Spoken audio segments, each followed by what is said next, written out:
I was dragging my suitcase up the cracked driveway when the front door flew open and Grandpa Joe's voice sliced through the dusk. "Where's the silver Tacoma I bought you last Christmas?" The question hit harder than the wind. I opened my mouth, but someone else answered for me, smooth as poisoned honey.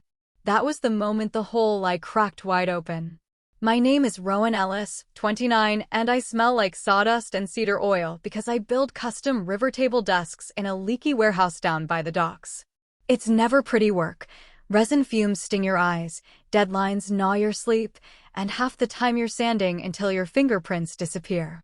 But every slab I pour, every butterfly key I set, every name I burn into the underside, those pieces are the only things in my life that have ever truly belonged to me. At home they call me the steady one." Translation: the human credit card with a pulse. Mom, Lillian, calls it pitching in. My little sister Harper, 23, calls it supporting the brand. Dad, Miles, just changes the subject. Harper's an up-and-coming travel vlogger with perfect teeth and a sponsorship pipeline.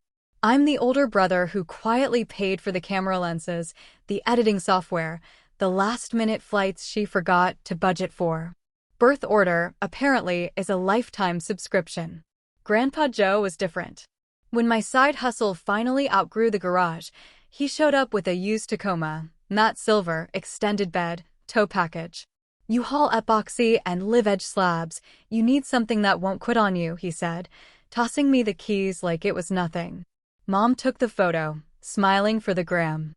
2 weeks later, the truck had Harper's branded vinyl on the doors, and I was back on the bus.so when Grandpa asked about it on the porch that night.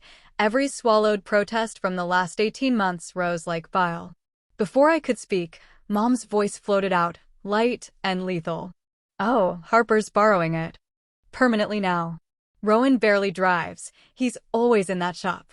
Harper leaned in the doorway, ring light still clipped to her phone, sipping sparkling water like this was a skit. "It just makes sense, Rowan. My collabs are time-sensitive. You can write off Ubers, right?" Grandpa's eyes flicked to me, sharp and waiting. For once, nobody filled the silence with excuses. I felt something inside me calcify. Dinner was a blur of forced laughter and Harper's upcoming Bali campaign. I chewed cardboard and stared at the Tacoma keys now dangling from her keyring like a trophy. Grandpa never took his eyes off me. Later, alone in the warehouse, I sat under the single shop light and opened my banking app. The numbers blurred, then focused into something ugly and precise. $11,400 gone. Flights labeled family emergency. Camera gear marked joint investment.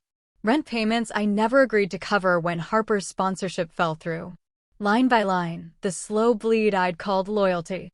I built a spreadsheet that night, dates, screenshots, descriptions. Cold, clean, undeniable. My phone lit up at 2 a.m. "Grandpa Joe, come over tomorrow." 10 a.m. bring nothing but the truth. He'd cleared the living room table like a war room. 2 folders waited. One was mine. The other, thick and yellowed with age, was his. They arrived in birth order, Mom in clicky heels, Dad looking for an exit that didn't exist, Harper scrolling through comments like armor. Grandpa didn't raise his voice once. He simply slid my folder across the table. "Rowan has documented every dollar taken from his business under the banner of family support. 11,412, to be exact." Mom laughed, nervous, tinkling. "Dad, this is ridiculous. Rowan's always been so generous."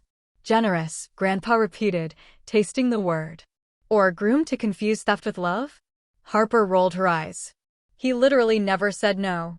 "That's the point," I said, voice low but steady. "I wasn't allowed to."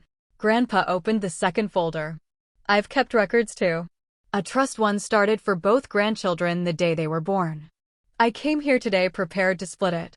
He let that hang until the air thinned. "After yesterday, I've changed the terms. It goes to Rowan alone. Enough to buy the warehouse outright, upgrade tools, and never have to ask permission to live his own life again." Harper's mouth actually fell open. Mom stood so fast her chair toppled. Dad whispered, "Joe, please." "No," I said, and the single word rang like a judge's gavel. "The truck comes back today. The money stops today." I'll still answer if someone's dying. Otherwise, my life is no longer a group chat. Mom called me selfish. Harper called me dramatic. Dad just looked old.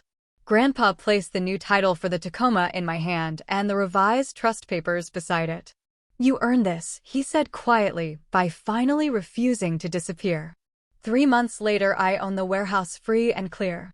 The sign out front reads Ellis Riverworks in brushed steel letters I cut myself. Harper bought a desk last week, full price, no promo code, left a 5-star review that didn't mention we're related. Mom still texts passive-aggressive check-ins. I reply with shop hours and nothing else.